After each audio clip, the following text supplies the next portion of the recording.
This is the Fifth Estate winning headlines, your media police post. Brought to you by the Fort Hall School of Government, coming to you from Nairobi, Kenya. In this segment, we summarize some of the headlines that you might have missed this morning. But we also take a look at the political pieces that we call cartoons in this country. Today is the 16th of December 2019, and I am 2J. I am 2M. And I am GK, and in case you missed the headlines, here they are. In the Daily Nation, Sonko's massive riches. In the Star, RUTO looking beyond Mount Kenya in 2022 plan. Yeah. And in the Standard, 2022 boundaries review kicks off. Yes. That's a nice bow tie, 2M. Very dapper looking. Yeah. Thank you. It's a new look. Kunarusi. I'm joking. So, in other news, I see Cobra Squad is back. Oh yes, absolutely. The man, the owner, director, the creative director has come back with a new one, and this time he's on the receiving end of bullying. yes, Governor Alfred Mutua. Yes, Governor Alfred Mutua has accused Deputy President William Ruto of bullying him. He said the Deputy President gripped very firmly, they had a firm grip on him And told him Mutaniona. Nitakugonga. and Alfred Mutua went to cry today to the police. Yeah, he said his life is under threat. His life is So apparently it came from Merkerman and Dwale at a previous occasion. Absolutely. And then it came with the Deputy President when they were meeting Prime Minister Mia Mottley. It was actually Jamhuri Day celebrations. Day, Yes. And so he's saying basically, hey, they're out to get me. Yes. My only problem with this move on the governor's part is usually when you say my life is in danger, it means that other people can align themselves and take advantage of that situation. Yeah. So they may go ahead and say, anyway, they're going to blame DP, so we might as well jump on the And we saw what happened bandwagon. to Jacob Juma. Absolutely. This is a case where it plays out Yeah. in the most unexpected of ways. Whoa. Anyway, let's move from the dark and dreary to the Daily Nation. Yes. Sonko's massive riches. Yes. So the story highlights how much he owns. Yes. Basically. Yeah. So he is believed to own a long list of assets, including 19 properties. One of them is called Club Volume, and the Sonko Family Resort, and Club Wakanda. Very interesting names, and Kimere Meta Hotel. Very creative, as the governor himself. 10 companies. One of them is called Nairobi City County Senator Office. Which is very strange. That is strange. The registrar would allow that a privately owned company to be called that. Nairobi County. We take note. He has 24 cars, from buses to the whole materials, everything. No tractors. Maybe they're there.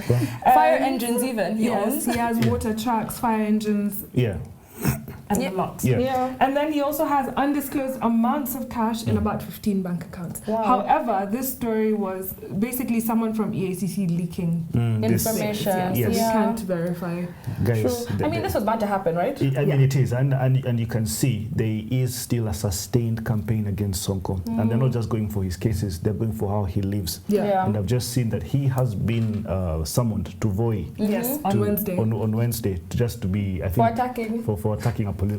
But who looked like he was attacking the other? He looked like he was the one attacking them. It was the cops attacking him. It was not... well, anyway, he has to answer to some assault charges. Yeah, that's true. But meanwhile, the MCAs, or legislators of the Nairobi County, have written to Beatrice Alachi. And they've asked for a special sitting in which they would discuss the direction of the county. So the idea is to have a direction before the president sort of has his decision. And I think it still lays between impeachment and suspending the county, which still ends up in some sort of by-election or election. Right? But Elachi has already pronounced herself. She says no special sitting will happen.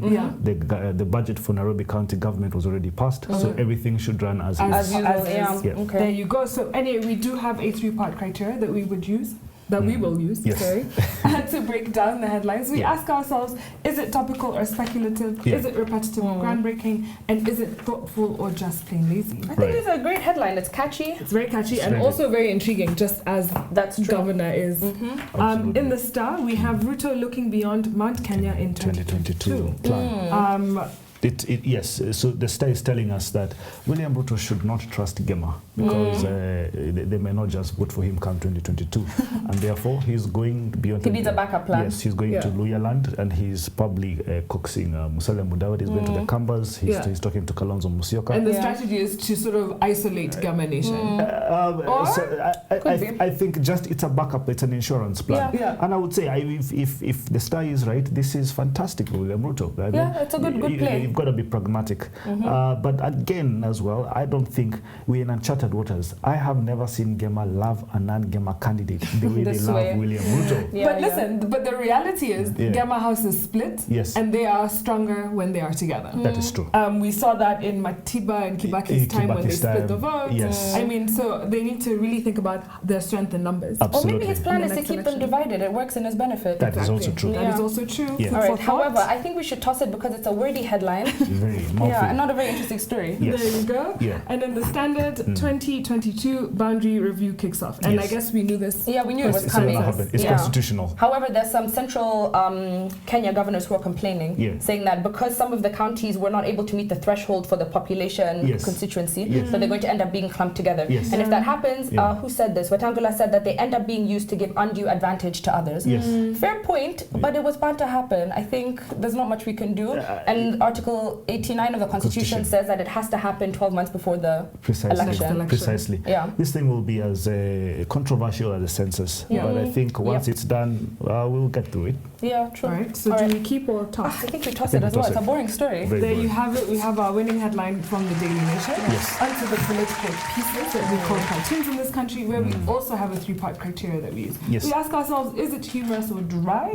Is it satirical or pessimistic? And is it effective or just plain lazy? We know what happens on Monday.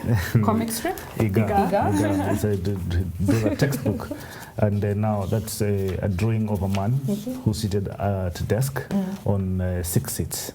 And those 6 seats... And his legs are split. And they're split. And 6 seats are labeled government, procurement, politics, parliament, legal practice, private business. And the other one is unknown. On his head, he has all manner of tenders. And he's stamping approved. And he's approving all the tenders. And I think this has got to do with the debate of conflict of interest. Where we said that none other than that the President, Uhuru Kenyatta, should not tell others that he's doing conflict of interest, that others are doing conflict of interest. But also part of the story is that the government wants to reverse a 1970 Duncan Degwa commission that allowed public officers to engage in business with government. So at the time, it was important because they were not earning enough, essentially. So they need to supplement their incomes. Absolutely. Now they're saying we want to go back and say, let's ban. If you're a public officer, you're not doing government business. And I think we've seen those lines. I completely agree. I do not think that the tender industry should become a cash cow space. I agree with you. And this is exactly what we were saying on Friday, that this thing could come back and haunt President Kenyatta. Because we know how business is done there. Do we? Yes. He gave you such good conversation and then you want to toss him. No. I'll park it. That'll be nice. Great. In the standard. In the standard we have... This is a caricature. Boris. Yes, of Boris Johnson, the bicycle guy. And he's smoking a cigar.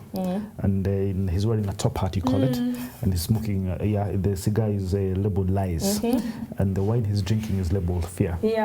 I don't know why Gado has such... Well, we know we've talked about this. He has an international audience. He likes to talk about other things. But the context here is that the Conservative Party in the UK... Unexpected landslide win with the election. So, but I think part of the story also is that Boris Johnson, they suspect that he's going to start inciting fear in the country. We've always said he's a Donald Trump's twin. That's true. I think he should I think it's a good cartoon. I just don't think it's very relevant to us. Absolutely. Right? Great. So shall we toss it? Yes. Okay. In the Star? The Star, you have a drawing of a Kenyan. And the Kenyan is listening to the new track by King Kaka himself. And the track is called Wajinga Nyinyi. And the little boy there is labeled 2022. And I think, I don't know whether you've heard this song, guys. It's a fantastic song. It's a long song. It's a long song, but what it actually does is it evokes some frustration the youth in this country are going through, whether it's economic, whether it's socioeconomic, name it. And on the part of the voter. On the part of the voter. That you felt stupid for the decision you made. Yes, and are you going to keep making that? Absolutely, And Kikaka, he's telling us you are stupid voting for the same people over and over again and expecting different results. And I think what Ozone here is doing is he's asking, could this spark a revolution? I mean, and I think it's very possible. Protest songs. And this powerful. Is powerful. They used. This is the second one we have seen. And guys, we went to watch the Tomboya play about 2-3 weeks ago. Too early for birds. Too early for birds. And the kind of sentiments evoked there in the audience is telling you that young people are using the arts and music to exemplify some sort of frustration. And these are some of the things you see in that's true. In the Arab Spring. Protest songs we used to incite violence. So between the two, Iga or Ozone? I like this one. I like the Ozone one. It's a basic cartoon, but I think it does the job. It sparks conversation. There you go. We have a winning cartoon from Ozone of the Star. What is our final thought? And now our final thought. It is inspired by a question. By a thought. By a thought and a question that we've asked ourselves here a couple of times. And the question is, who are the real children of Israel? Were they black? So this week, as we round out the year, we wanted to look at some of the myths surrounding Christianity and Christmas and just some of the things that we see in the Bible. So yes, as you said, who were the real children of Israel? So what we have is a lot of religious scholars, Christians, and even Christians ourselves have differed on who the real children of Israel are. So as the story goes now, the Israelites were white Jews. Jesus was a white man. And the list of characters in the story is all surrounded by white people. Even in movies, what do we see? In The Passion of the Christ, played by even a white the extras person. Were white. Extras are white. And I think some of us, especially as Africans, I think we question a lot of that stuff. Because you look at Egypt and you're like, they're not white. Absolutely. So many believe this to be false. And I think we believe it to be false. That the real children of Israel were actually black Africans. And so is it possible that our faith and our history has been distorted by someone? And if so, why? So people have spent a lot of years trying to uncover black presence in the Bible. So very rarely do you see color or skin actually being mentioned in the Bible. It happens in very few instances. But what we do read is the use of the words like Ethiopian, the Cushites, Egyptians, Hebrews, and other tribal terms. So Ethiopia is actually mentioned 45 times in the Bible. Egypt is mentioned 23 times. And Africa is mentioned more than any other landmass in the entire Bible. And more interestingly, what we know now is that the Middle East, as we know it today, was actually connected to Africa and the Holy Land as well, which is between the River Jordan and the Mediterranean Sea. So they were actually connected to Africa, but that was up until 1859 when the Suez Canal was completed. In fact, that area had been referred to as Northeast Africa for the majority of modern history. And so this tells us that a lot of the stories that we see in the Bible were happening on the African continent. The Garden of Eden was described in Genesis as having been near 4 river streams in the regions near Cush, Havilah, and Ashur, which today would be Eastern Sudan, Ethiopia, and Eritrea. Actually, one of the rivers that they mentioned, I think we know today, was the River Nile. And so studying the black presence in the Bible can open revelations about race and dispel the myth that the Bible is a white man's book, right? But unfortunately, the truth is that a lot of people think that this is a conspiracy, that this isn't true, even though there's a lot of evidence, I would say otherwise, but I think that's up for debate. Right? For debate. Wow, interesting. There's a theory that I believe, and I was doing some research, and the theory goes this way, that majority that black people outside of Africa, I mean in the Americas, in Australia, can actually trace their DNA back to Israel. Now, and the story goes like this. In 70 AD, a man called General Vespasian and his son Caesar, king of the Roman Empire, they attacked Israel. And they chased millions of African Israelites. And those Israelites, they fled into Africa. And it said that they went through Chad, went and found their way all the way to West Africa, which were actually the anchor ports for slave trade to happen. Now, he says that there's this guy called Leon Africanus, and he's a historical traveler. He's done quite some research on Africa, and he says everywhere he has gone south of the Sahara, he has seen Africans that have Jewish traditions. And he says, even before the colonialists came, these communities were actually behaving and cultivating practices that they see in the Torah. And the guys, even here in Kenya, GEMA, we know they used to go to Mount Kenya and Mugomo tree, slaughter a lamb and pray for the rain to come, right? They do that. They used to do that in Israel. They slaughter a lamb to speak to the gods. But there's also a second thing I want to say, and that there are many prophecies in the Bible that prove that black people actually came from Israel. Should I cue the organs for you? Yeah, pem, pem, pem, pem. Okay. Right? And these prophecies, guys, these were prophecies, and they were found in 2 books. And I want to say this. My pastor will be very proud of me because he knows I don't read much of the Bible, and also my mother. But now I want to quote it. Now, in Genesis chapter 15, verse 13 to 15, and Acts chapter 7, verse 6 to 7, it says, this prophecy says that the Israelites would be enslaved and mistreated for 400 years. And afterwards, God would punish the nation that enslaved them. And afterwards, they would come out of their captivity with great wealth and would return to their homeland. Now, black Americans, as slaves, arrived in America in the year 1619. Now, it's 400. We are 2019. Add 400 years now. We are in 2019. Wow. Now, 2019 is the what? The year of return. The year of the return. Now, there's something Donald Trump signed. What did he call it? Some kind of act. saying that something about the slaves and sending them back and helping them. Yes, I found it. He signed a bill called the 400 Years of African American History Commission Act.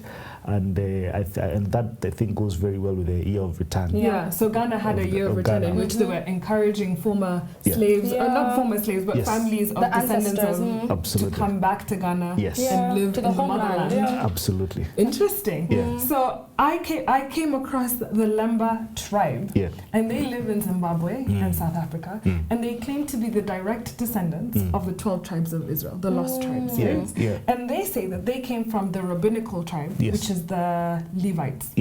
And they then fled to Sana'a, which is modern-day Yemen. And then due to war, famine, and things like that, they started to make their way down into Africa. And so during their journey down to Africa, because we've said that they're in Zimbabwe and South Africa, they would, their oral tradition says that they built great cities of stone. And this is where science comes in.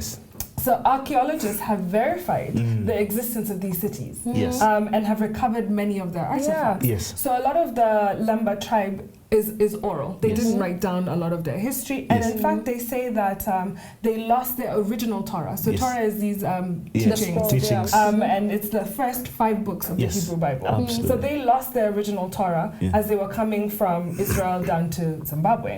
And they say that they still teach the same teachings of the Old Testament. They adhere very strictly to Jewish customs, from circumcision. They don't intermarry in order to preserve their culture and bloodline. Now, again, science comes in to verify something. They did some DNA testing on some members of the Lemba tribe. And they found that the Y chromosome that was passed on by many males has proved to contain a CMH marker. Now, this CMH marker is most prevalent amongst the, let me say this right, the Kohanim, or the hereditary priests of the Levite tribes, a tribe of one of the lost tribes of Israel. And this DNA marker is only one that emanates from the Middle East. It doesn't have African roots. So they really preserved themselves, and they're still there, and they have a whole history. And so they prove that that line is there. They are the OG Hebrews. But there's proof that the children of Israel were black. And you know, guys, they talk about the multitude, and the multitude meant mixtures of people and all that. So you were telling me something very interesting, that there's a movie called what?